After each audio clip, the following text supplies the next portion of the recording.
चलिए यहाँ पे हम देखते हैं थोड़ा सा। आज हम पार्ट 4 हिस्ट्री का लेकर आए हैं। इसमें कुछ क्वेश्चन हमारे पास है जो कि आज कैप्चर करने का प्रयास करेंगे। महावीर के उपदेशों का वर्णन करें। आपको पता होगा कि जैन धर्म के वास्तविक संस्थापक जिन्हें महावीर स्वामी कहा जाता है, या जैन धर्म में 24 तीर्थंकर हुए थे। 24वें तीर्थंकर में अंतिम तीर्थंकर कौन थे? महावीर स्वामी थे। तो कहा जाता है महावीर स्वामी ने क्या क्या उपदेश दिया था उसको आपको बताना है। तो देखिए, महावीर स्वामी का जो उपदेश था बहुत ही आसान था। इन्होंने अपने उपदेशों के जरिए लोगों में, समाज में जागरूकता फैलाया, लोगों को आगे बढ़ने के लिए प्रेरणा दिया। और इनका उपदेश जो था काफी, एक तरह से देखा जाए तो सरल और आसान तरीके से समझाया गया था। उन्होंने सबसे पहले कहा कि जो त्रिरत्न है, त्रिरत्न के आधार पर, जैसे त्रिरत्न अगर देखा जाए तो यहाँ पे जैन धर्म में त्रिरत्न दिया गया, उस त्रिरत्न को पालन करने के लिए बताया था कि हमें त्रिरत्न का पालन करना चाहिए। सेकंड में इन्होंने क्या बताया था? तो सेकंड में इनका कहना था कि आप क्या कीजिए, जैसा कर्म और पुनर्जन्म, मतलब ये कहते थे कि कर्म और पुनर्जन्म पर ये विश्वास दिलाए थे। यानी कह रहे थे कि जैसा आप कर्म कीजिएगा आने वाला समय में वैसा ही आपको क्या होगा, वैसा ही आपको एक अंश के रूप में आपका जन्म होगा। मतलब पिछले जन्म में आप जैसा कर्म किए हैं उसी के आधार पर आने वाला जन्म में आपको एक नया जन्म के रूप में, एक नया योनि से आपको जन्म दिया जाएगा। यानी अलग अलग, यानी जो कर्म की है आने वाला समय में अलग अलग योनियों से आपको अलग अलग रूपों में क्या किया जाएगा, कर्म के अनुसार जन्म दिया जाएगा। नेक्स्ट क्वेश्चन का आ गया था पंच महाव्रत। इन्होंने जैन धर्म में क्या किया गया था? तो जैन धर्म में 5 गो शिक्षाएं दी गई थी, 5 गो महाव्रत दिया गया था। वही उसी 5 महाव्रत पर क्या कहे थे, मतलब उसी 5 महाव्रत पर चलने के लिए जानकारी कौन दिए थे? तो महावीर स्वामी। मतलब ये इनकी शिक्षा थी कि ये तीनों आप काम कीजिए, तब आपको क्या होगा, अपने जीवन में एक मोक्ष की प्राप्ति आपको हो सकती है। मतलब अपने जीवन में आप ज्ञान प्राप्ति कर सकते हैं, विद्वान बन सकते हैं और इस सांसारिक मोह माया से आप दूर हो सकते हैं। तो ये बातें बताए थे। दूसरा का दिगंबर और श्वेतांबर कौन थे? तो आपको पता होना चाहिए कि दिगंबर और श्वेतांबर जैसे जैन धर्म से ही जुड़े थे। जैन धर्म, जैसा कहा जाता है कि दिगंबर और श्वेतांबर जैन धर्म से जुड़े हुए थे। दिगंबर जो है, दिगंबर देखिएगा तो दिगंबर जो है ये क्या करते थे, ये जैन धर्म के जैसा नियम जो था, जैसा नियम व्यवस्था जैन धर्म में बनाया गया था, उसी नियम व्यवस्था पर चलने वाला जो समुदाय था उसी को दिगंबर कहा गया। लेकिन वैसा जैन धर्म का वह शाखा जो क्या कर दिया, जो नियम में, मतलब जैन धर्म में जो नियम बनाई गई थी उस नियम में थोड़ा सा बदलाव करके और अपने हिसाब से व्यवस्था लाना शुरू कर दिया, तो उसको क्या कहा गया, श्वेतांबर कहा गया। दिगंबर जो है, दिगंबर में जो जितने भी सन्यासी शामिल थे, दिगंबर में जितने भी एक तरह से तीर्थंकर थे लोग, वे लोग कोई भी वस्त्र धारण नहीं करते थे। लेकिन श्वेतांबर में लोग सफेद वस्त्र धारण करते थे। याद रखिएगा, दिगंबर में महिलाएं शामिल नहीं हो सकती थी, लेकिन श्वेतांबर में महिलाएं शामिल होती थी। दिगंबर के लोग जो है वो महावीर स्वामी तथा महावीर स्वामी जो है, यानी दिगंबर के लोग जो है वो क्या करते थे, वो विश्वास करते थे अपने कर्म के आधार पर। मतलब कोई ईश्वर पर विश्वास नहीं करते थे, कोई ईश्वर पर इन लोग विश्वास नहीं करते थे। इन लोग विश्वास करते थे अपने कर्म कांड पर कि हम जैसा कर्म करेंगे वैसा ही हमको क्या होगा, वैसा ही हमें आगे एक तरह से जन्म मिलेगा, या फिर वैसा ही हमें आगे चलकर फल मिलेगा। वही श्वेतांबर देखा जाए तो श्वेतांबर लोग जो है क्या करते थे, यहाँ पे महावीर स्वामी या बड़े बड़े जो विद्वान हो गए उनकी मूर्तियां बनाकर पूजा करने का काम करते थे। अब त्रिपिटक के बारे में क्या समझते हैं? त्रिपिटक है क्या, याद रखिएगा। तो त्रिपिटक के बारे में अगर आपसे पूछे कि बताइए कि त्रिपिटक के बारे में बताएं, संक्षिप्त टिप्पणी लिखिए त्रिपिटक है क्या, इस तो याद रखिएगा। त्रिपिटक जो है हमारा बौद्ध धर्म से संबंधित एक प्रमुख ग्रंथ है। त्रिपिटक बौद्ध धर्म से संबंधित क्या है, एक प्रमुख ग्रंथ है, जो कि क्या करता है, जिसमें 3 प्रकार के, त्रिपिटक का अर्थ है 3 प्रकार की पिटारियां। जैसे इसमें त्रिपिटक में अगर देखिएगा तो यहाँ पे आता है सूत पिटक, सूत पिटक, विनय पिटक, सूत पिटक, विनय पिटक और अभिधम पिटक, अभिधम पिटक, ठीक ना। तो इन्हीं तीनों के संश्लेषित रूप को क्या कहा गया, त्रिपिटक कहा गया। तो आपसे पूछे कि त्रिपिटक क्या है, तो कहेंगे कि त्रिपिटक बौद्ध धर्म का एक प्रमुख ग्रंथ है जो कि बौद्ध धर्म से जुड़ा हुआ है। त्रिपिटक जो है, त्रिपिटक का अर्थ होता है 3 प्रकार की पिटारियां, जिसमें 3 प्रकार के अलग अलग भाग, अलग अलग ग्रंथ शामिल है, जैसे सूत पिटक, विनय पिटक और अभिधम पिटक। इन तीनों के संश्लेषित रूप को क्या कहा गया, त्रिपिटक कहा गया। अब बौद्ध धर्म के अष्टांगिक मार्ग के 4 नाम बताएं। यानी आपको पता होगा कि गौतम बुद्ध के द्वारा ये बात है। 1 मिनट,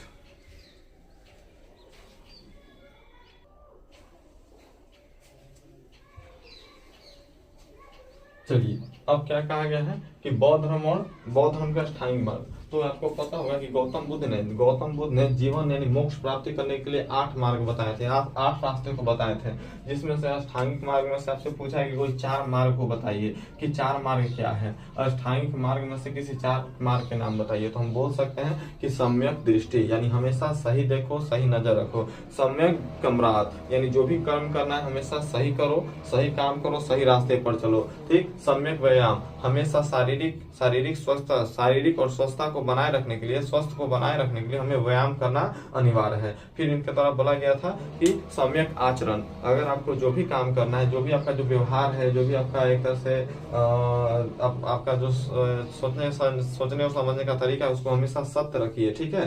तो ये बातें बताया गया था। तो आपसे अगर पूछे कि बौद्ध धर्म का अष्टांगिक मार्ग को बताइए, तो बौद्ध धर्म का अष्टांगिक मार्ग हो जाएगा सम्यक दृष्टि, सम्यक ज्ञान, सम्यक क्रमात् और सम्यक वाक। और भी हम लिख सकते हैं आगे यहाँ पे। ठीक है। सम्यक व्यायाम, सम्यक आचरण, ये सब हम लिख सकते हैं। तो हमसे 4 पूछा है तो 4 ही लिखिएगा, याद रखिएगा। फिर जैन धर्म और बौद्ध धर्म में 2 विशेषताएं बताइए। ठीक। यहाँ पे एक बात और भी यहाँ पे देखिए, सम्यक संकल्प यहाँ पे आप लिख दीजिए, आप अपना टोटल याद ही कर लीजिएगा।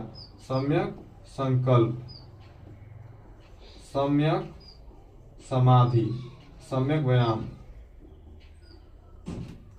सम्यक स्मृति और सम्यक समाधि। सम्यक समाधि ये अष्टांगिक मार्ग जो है बौद्ध धर्म में बताया गया था। तो 4 को अपना कोई भी याद रखिएगा। 2 नंबर में यहाँ से ये क्वेश्चन पूछ सकता है। ये जितने भी क्वेश्चन करवा रहे सब के सब क्वेश्चन एग्जाम के दृष्टिकोण से बहुत ज्यादा महत्वपूर्ण है। तो एक बार सबका रिवीजन बहुत जरूरी है, रिवीजन करना अनिवार्य है, जरूर रिवीजन कीजिएगा। आगे देखिए यहाँ पे 2 नंबर में आपसे पूछेगा कि देखिए कि यहाँ पे कि जैन धर्म और बौद्ध धर्म में 4 समानताएं को बताइए। मतलब कहने का मतलब यह है कि जैन धर्म और बौद्ध धर्म ये दोनों में 4 समानताएं को बताना है। यानी 4 समानता मतलब ऐसा चीज बताइए जो बौद्ध धर्म से भी जुड़ा हुआ है और जो जैन धर्म से, मतलब जो प्रक्रिया बौद्ध धर्म में अपनाया गया हो वो प्रक्रिया जैन धर्म में भी अपनाया गया हो। तो इस बातों को बताना है। तो कहा जाता है सबसे पहली समानता है कि देखिए जैन धर्म और बौद्ध धर्म में, तो जैन धर्म में पहली समानता क्या है? तो जैन धर्म में कहा गया कि आपको मोक्ष प्राप्ति करना है तो जैन धर्म में क्या किया गया, कुछ नियमें बताया गया है, कुछ नियमें दिया गया है। तो उस नियमों को मतलब जैन धर्म में देखा जाए तो जैन धर्म में क्या कहा गया है, जैन धर्म में दिया गया कौन सा नियम आपको पता है? तो आपको जैन धर्म में यहाँ पे अगर देखिएगा तो महाव्रत, 5 महाव्रत दिया गया है। तो कहा गया कि उस 5 महाव्रत का क्या कीजिए, पालन कीजिए। जैन धर्म में 5 महाव्रत का पालन करने के लिए बोला गया है। वही अगर बौद्ध धर्म है तो बौद्ध धर्म में भी अपना कुछ नियम दिया गया है। तो बौद्ध धर्म में अगर देखिएगा तो बौद्ध धर्म में क्या बताया गया, अष्टांगिक मार्ग। बौद्ध धर्म में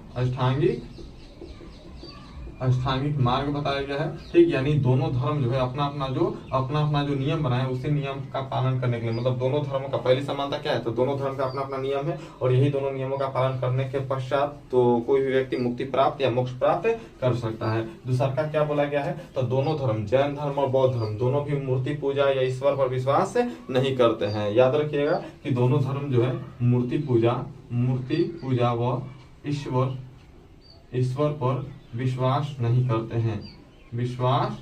करते हैं, याद रखिएगा। फिर दूसरा का जाति प्रथा व छुआछूत का विरोध करते हैं।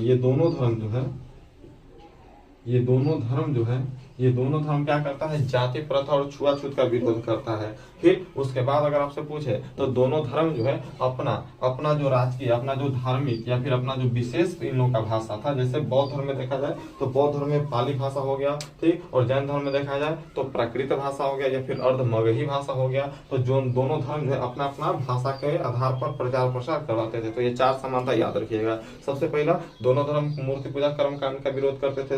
दोनों धर्म जो है क्या करते थे, तो दोनों धर्म जो है एक तरह से देखिएगा तो वो पुनर्जन्म पर, यानी वो पुनर्जन्म पर विश्वास करते थे, कहते थे कि जैसा कर्म कीजिएगा वैसा आपका जन्म होगा। तीसरा का आप क्या याद रखिएगा, तो दोनों धर्म जो है क्या करता था, एक तरह से देखिएगा तो दोनों धर्म अपने अपने भाषा, अपने अपने विशेष भाषा, जो अपना अपना धार्मिक भाषा था, उसी धार्मिक भाषा में प्रचार प्रसार करवाता था। और दोनों धर्म जो है वो एक तरह से देखिएगा तो दोनों धर्म में कुछ नियमें बनाई गई थी, उस नियम के अनुसार कोई भी बताया गया था कि दोनों धर्म में जो नियम बनाई गई है उस नियम के अनुसार कोई भी व्यक्ति चलता है तो वो मोक्ष प्राप्त कर जाएगा। ये 4 बात याद रखिएगा। लिंगायत संप्रदाय से आप क्या समझते हैं, तो देखिए लिंगायत संप्रदाय एक प्रकार का धार्मिक और एक तरह से सामाजिक आंदोलन है। इस आंदोलन की शुरुआत 12वीं शताब्दी में बांसवाड़ा के द्वारा किया गया था, याद रखिएगा। ठीक, लिंगायत संप्रदाय जो है क्या है, तो लिंगायत संप्रदाय एक प्रकार का धार्मिक सामाजिक आंदोलन है। अगर आपसे पूछे कि लिंगायत संप्रदाय क्या है, लिंगायत संप्रदाय क्या है, तो याद रखिएगा एक प्रकार का धार्मिक व सामाजिक आंदोलन। लिंगायत संप्रदाय जो है धार्मिक और सामाजिक आंदोलन है, जो कि धर्म के लिए और समाज को आगे बढ़ाने के लिए, समाज को सुधारने के लिए आंदोलन चलाया गया था, याद रखिएगा। ठीक, इस आंदोलन की शुरुआत 12वीं शताब्दी में बांसवाड़ा के द्वारा किया गया था। ये जो आंदोलन था 12वीं शताब्दी में, यानी लिंगायत संप्रदाय ये जो आंदोलन था ये 12वीं शताब्दी में बांसवाड़ा के द्वारा चलाया गया था। इस संप्रदाय के जो व्यक्ति हैं भगवान शिव की आराधना करते थे। इस संप्रदाय का जो लोग हैं भगवान किसकी, तो भगवान शिव का आराधना, भगवान शिव का वो मानते थे, भगवान शिव को आराधना करते थे, याद रखिएगा। ठीक, और ये लोग लिंग के रूप में धारण करके ईश्वर भगवान शिव का क्या करते थे, पूजा करते थे। तो बात यहाँ पे याद रखिएगा कि लिंगायत संप्रदाय क्या है, तो लिंगायत संप्रदाय पर धार्मिक सामाजिक आंदोलन है जिसकी शुरुआत 12वीं शताब्दी में बांसवाड़ा के द्वारा किया गया था। इस संप्रदाय के लोग जो है अपने धर्म को बचाने व धर्म को आगे बढ़ाने व धर्म की रक्षा करने के लिए, धर्म से संबंधित विशेषताओं को बनाए रखने के लिए और साथ में समाज को सुधारने व समाज को आगे बढ़ाने के लिए क्या किए थे, आंदोलन किए थे। इस आंदोलन में देखा जाएगा तो धर्म में, यानी जो भगवान शिव जो है, जिनका अपना धर्म के लोग जो है वो भगवान शिव को मानते थे और शिव की पूजा करते थे, शिव की आराधना करते थे। इसी के आधार पर जो आंदोलन चलाया गया, जो लोगों को सुधार करने के लिए जो प्रक्रिया लाया गया, उसी को हम लोग लिंगायत संप्रदाय कहते हैं। ठीक, याद रखिएगा। आगे महात्मा बुद्ध के ज्ञान प्राप्ति और निर्वाण स्थल के नाम बताइए। अब यहाँ से पूछा गया है कि महात्मा प्राप्ति को, ज्ञान की प्राप्ति कहाँ हुआ था, तो आपको पता होना चाहिए कि महात्मा गांधी को ज्ञान की प्राप्ति जो है वो कब हुआ था, तो महात्मा गांधी को ज्ञान की प्राप्ति 35 वर्ष की उम्र में हुआ था। 35 वर्ष की उम्र में हुआ था। कौन सा जगह, तो बोध गया बिहार में। महात्मा गांधी को ज्ञान की प्राप्ति 35 वर्ष की अवस्था में हुआ था। ठीक है, बोध गया बिहार में उनको ज्ञान की प्राप्ति हुआ था। ठीक है, ये एक नदी था जिसका नाम था निरंजना नदी या उसको फल्गु नदी भी कहते हैं। निरंजना नदी या फल्गु नदी, तो निरंजना नदी या फल्गु नदी के तट पर उनको ज्ञान की प्राप्ति हुआ था। और कौन सा वृक्ष था, तो जो वृक्ष था उस वृक्ष का नाम है बोधि वृक्ष, याद रखिएगा। जो वृक्ष है उस वृक्ष का क्या नाम है, बोधि वृक्ष। तो उनको बोधि वृक्ष के नीचे तथा निरंजना व फल्गु नदी के तट पर ज्ञान की प्राप्ति हुआ था, याद रखिएगा। और ज्ञान प्राप्ति करने में कुल 6 वर्ष लगे थे, 6 वर्ष लगे थे। ठीक है, तो इतना डिपली नहीं, आपको सिर्फ इतना बोल लेना है कि महात्मा बुद्ध, गौतम बुद्ध को ज्ञान की प्राप्ति बोध गया बिहार में निरंजना या फल्गु नदी के तट पर ज्ञान की प्राप्ति हुआ था। तथा निर्वाण कहाँ, यानी उनका निर्वाण जो है, मृत्यु जो वो कहाँ पे हुआ था, तो मल्लों की राजधानी जिसे कुशीनगर कहा जाता है, मल्लों की राजधानी कुशीनगर में महात्मा बुद्ध का निधन हुआ था, याद रखिएगा। तो निर्वाण जो है वो कुशीनगर में, जिसे मल्लों की राजधानी कहा जाता है, मल्लों की राजधानी कुशीनगर में। सन कब, तो सन जो है 483 ईसा पूर्व में उनको क्या होता है, मृत्यु हो जाता है, निधन हो जाता है। ठीक, आगे चलिए। जैन धर्म में पंच महाव्रत क्या है, या महावीर स्वामी का पंच महाव्रत क्या है, ये दोनों क्वेश्चन एक ही है, थोड़ा सा घुमा के पूछ दिया है। तो आपको पता होना चाहिए कि महावीर स्वामी जो है एक तरह से मोक्ष को प्राप्ति करने के लिए, समाज को आगे बढ़ाने के लिए 5 महाव्रत बताए थे। ठीक, वो 5 महाव्रत क्या है, तो सबसे पहले उन्होंने कहा था कि हमें सबसे पहले जो मार्ग पर चलना चाहिए उस मार्ग को लेकर, यानी सबसे पहले हमें सत्य बोलना चाहिए, यानी सत्य बोलने के लिए बताया था कि हमेशा हमें सत्य के मार्ग पर चलना चाहिए। यानी पंच महाव्रत में अगर देखिएगा तो पंच महाव्रत में सबसे पहला भाग जो है वो बोला गया था सत्य का पालन करो। दूसरा का क्या कह रहे थे, तो दूसरा का कहना था कि कभी भी अहिंसा नहीं करना, मतलब मारपीट नहीं करना, अहिंसा के रास्ते पर चलो। तीसरा का क्या बोले थे, तो तीसरा का बोला गया था कि असत्य असत्य। असत्य का मतलब होता है कि कभी भी चोरी नहीं करना है, कभी भी। असत्य का मतलब चोरी नहीं करना है। चौथा क्या बोले थे? अपरिग्रह। अपरिग्रह, अपरिग्रह मतलब कभी भी लालच, धन को संग्रहित नहीं करना है, कभी भी लालच नहीं करना है, धन को इकट्ठा नहीं करना है, ठीक है। और पांचवा जो है वो ब्रह्मचर्य था। क्या था? ब्रह्मचर्य था, यानी हमेशा ब्रह्मचर्य का पालन करो। यही 5 गो महाव्रत है जो कि जैन धर्म से संबंधित है, तो आप याद रखिएगा। पंच महाव्रत जो कि सत्य, अहिंसा, सत्य, अपरिग्रह और ब्रह्मचार्य। और आपसे पूछ देगा कि बताइए कि ये 4 गो शिक्षा पहले से दिया गया था पार्श्वनाथ के द्वारा। सत्य हो जाएगा, ब्रह्मचर्य, सत्य हो जाएगा, अहिंसा हो जाएगा, असत्य हो जाएगा, अपरिग्रह हो जाएगा। ये 4 गो है पार्श्वनाथ के द्वारा दिया गया था। लेकिन जैन धर्म के जो अंतिम तीर्थंकर हैं, 24वें तीर्थंकर महावीर स्वामी, वो 5वीं शिक्षा कौन सा जोड़ दिए? ब्रह्मचर्य जोड़ दिए। तो यहाँ ऑब्जेक्टिव पूछेगा कि बताइए कि जैन धर्म के अंतिम शिक्षाओं में, जैन धर्म की शिक्षाओं में अंतिम शिक्षा किसने जोड़ा था? तो महावीर स्वामी। कौन सा शिक्षा जोड़े थे? तो ब्रह्मचर्य का। नेक्स्ट क्वेश्चन क्या कहता है कि बुद्ध के संदेश कहाँ कहाँ किन किन देशों में फैल गया? बुद्ध के संदेश किन किन देशों में फैल गया? ठीक, तो याद रखिएगा कि बुद्ध के संदेश जो है, अगर आपसे पूछे कि बुद्ध के संदेश किन किन देशों में फैल गया, तो हम सीधे यहाँ पे बोल सकते हैं कि बुद्ध का संदेश जो है निम्नलिखित देशों में फैला, यानी ब्रिटेन के छुड़ा के लगभग कई देशों में फैल गया था। तो 2-3 के नाम बोलेगा तो बता दीजिएगा। जापान हो जाएगा, चीन हो जाएगा, श्रीलंका हो जाएगा, ठीक है, म्यांमार हो जाएगा। ये सब हमारा था यहाँ पे। गौतम बुद्ध के उपदेशों क्या उपदेश जो है पूरी तरह से फैल गया था। ठीक, याद रखिएगा। अब थोरीगामा क्या है?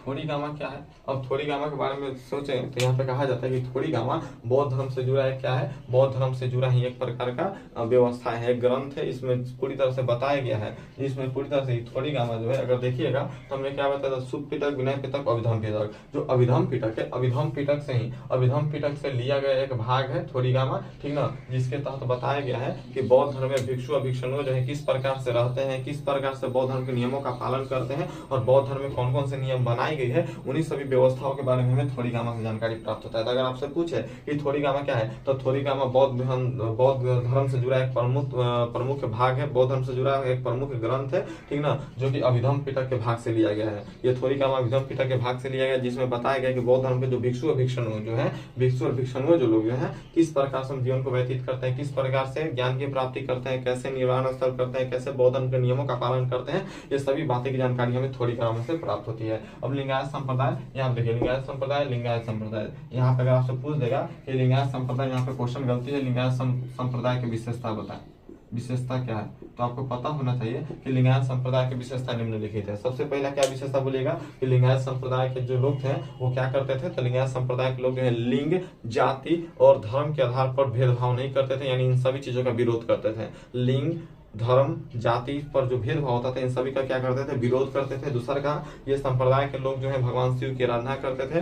ये संप्रदाय के लोग जो है भगवान शिव की आराधना करते थे, भगवान शिव की पूजा करते थे। और ये संप्रदाय के लोग जो है